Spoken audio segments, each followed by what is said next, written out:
Ikikwento ko sa inyo guys, kung paano nagsimula yung labang ko sa dialysis. Ito guys, nasa dialysis ako today. Marami kami dito, hindi lang tatlo, hindi lang apat, hindi lang anim. So tanggalin ko muna yung headset ko. So ayan, i-request ko sa inyo. I-share ko pa siya, i-request tuloy. Yung panahong 10 years old pa lang ako, 10 years old hanggang 11, nakakaramdam na ako ng mataas na high blood. High blood talaga po ako, bata pa lang ako. And then, pagtungtong ko ng 11, dumating sa point na nagkaroon ng pananakit lagi sa balakang, tapos ako lang sa gabi, at madalas yung muscle cramps. So yung ko po, talagang malaki yung pinagkaiba sa normal na ihi. Yung ko po, talagang sobrang bula.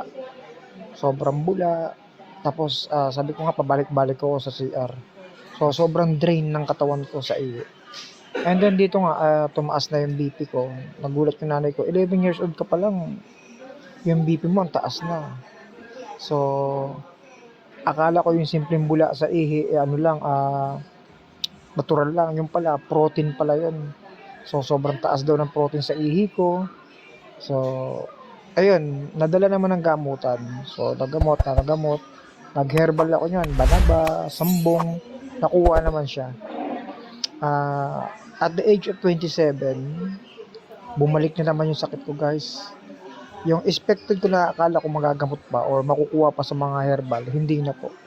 Pero ayun yung mga panahon na sabi ko nga, at age of na bata pa ako, namatay na po yung nanay ko. So ayun, dumating sa point na nag-asawa ako. Syempre, bilang asawa, bilang tatay, provider ka talaga sa family. So dumating sa point na paulit-ulit yung mga nagiging daily life ko, yung tipong pag-inom ng cobra, pag-inom ng mga drinks, pag-inom ng mga gamot, mga pain reliever, nadadalas na. Which is, syempre, hindi pa bukas yung knowledge ko. Pagdating sa mga ganong sakit, hindi pa bukas. So, hindi ko alam yung dialysis pala. Akala ko 2 buwan lang, 3 buwan ka lang idadialysis. Yung pala, lifetime na.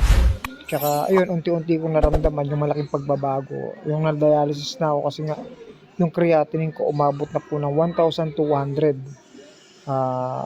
Kahit 1,200 yung creatinine ko, hindi pa po ako nagpa-dialysis. Makulit pa rin yung ulo ko kasi nga, marami ako naririnig na negative. Hanggang sa hindi ko na po kinaya. Nagmanas na yung mukha ko, nagmanas na yung paa ko.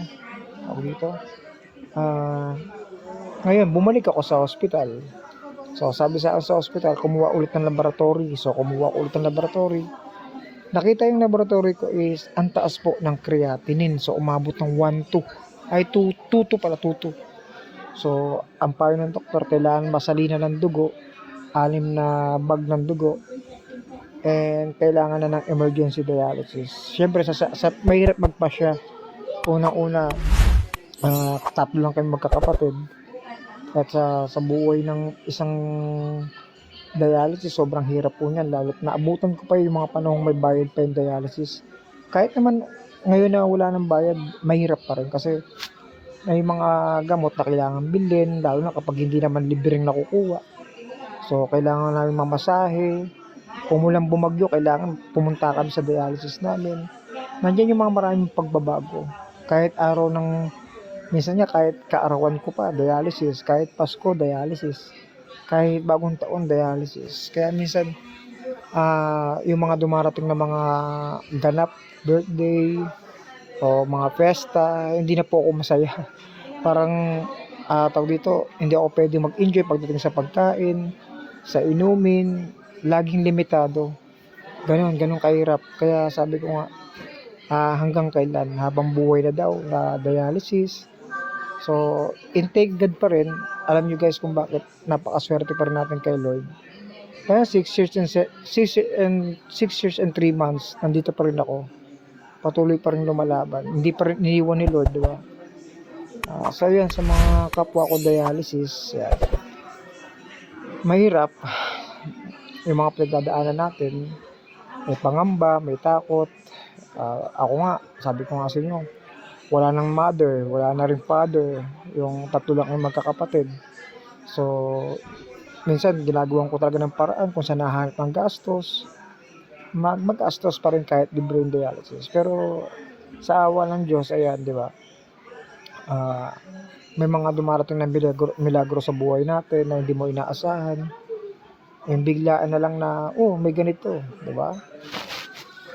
Kaya napakaswerte ko pa rin. So ito guys, matatapos ako dito. 4 hours kasi ang dialysis. Ayan. 4 hours ang dialysis. So matatapos ako dito ng mga 4:12 or 4:20, mga ganyan. 4:20. So wish ko lang matapos tayo ng maayos. Lalo na sa mga kapwa ko dialysis. Matapos tayo ng maayos. Ganun. So ayan guys, para makaiwas, syempre sabi ko nga, iwasan lang yung pag-inom palagi ng soft drinks, yung pag-take ng gamot, pain reliever, ano pa ba, yung madalas na pagkain ng karne or processed food. Delikado po talaga yun, idol. Napatunayan ko na yan. Yung mga processed food na sinasabi ko, ito yung mga pagkain merong expiry date. So isipin mo yun, di ba, may expiry date. So chemical yan, di ba, nasisira yung, hindi niya kayang sirain yung isang produkto basta mayroong expiry date. So imagine na lang, papasok sa katawan mo, gaano kadelikado. So ganun lang, lalo na yung mga kabataan ngayon guys. Mahilig yan sa mga maalat, sa mga tatamis, sa mga sausawan tulad ng suka. Kapag masarap yung suka, inumin. Hindi naging ganun yung hindi naman naging ganun yung takbo ng buhay ko. Sa akin kasi nakuha ko kasi sa pain reliever, sa energy drink, diyan ko nakuha yun sa akin.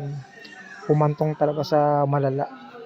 So yun, hindi na ako makalakad, malas na yung mukha, irap ng huminga, wala, emergency dialysis na talaga. Kaya pagdating ko sa hospital, ayun, binutasan ka agad ako sa leeg.